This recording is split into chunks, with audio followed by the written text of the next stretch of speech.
The following is from the book Ride for Vengeance by William W. Johnstone, picking up on page 25. Matt Bodine's comment was still on Seymour's mind as he walked Maggie O'Ryan back to her house after the dance was over. "Is that really the way it is here in Texas?" he asked her as they strolled along. "One family commits mass murder on another family?" "Well, they sort of commit mass murder on each other," Maggie said.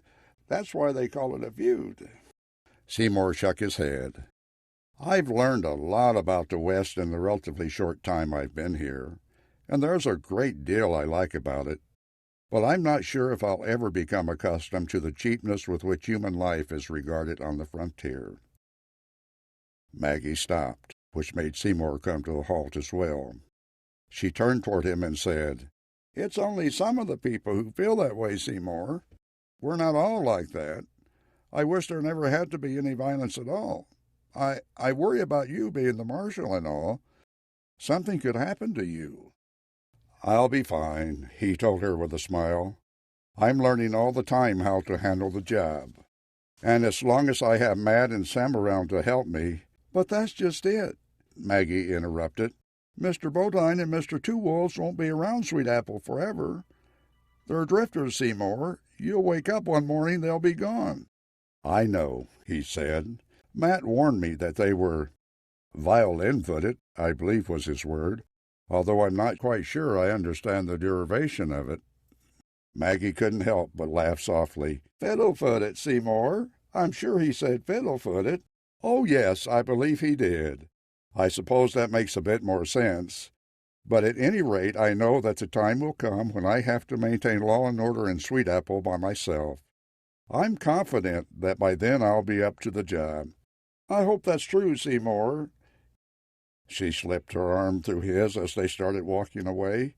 "You don't know how much I hope that's true." Her words made his heart swell. During his time in Texas, he had grown very fond of Miss Magdalena Lena Louisa O'Ryan. She was smart and pretty and very sweet. She was devoted to her job of educating the town's youngsters, often whether they wanted to be educated or not. And Seymour found that quite admirable.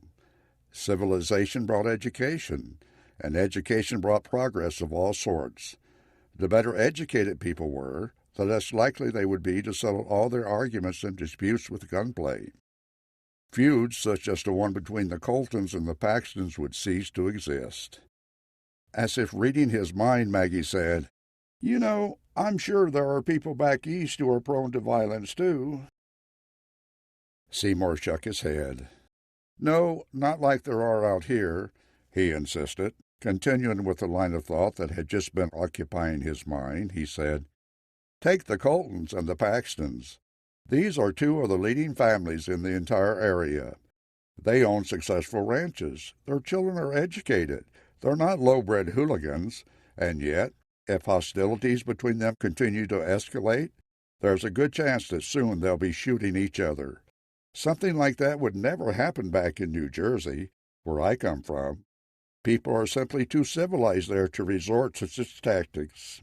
"Maybe you're right, Seymour," Maggie said with a sigh. She didn't sound like she fully believed it.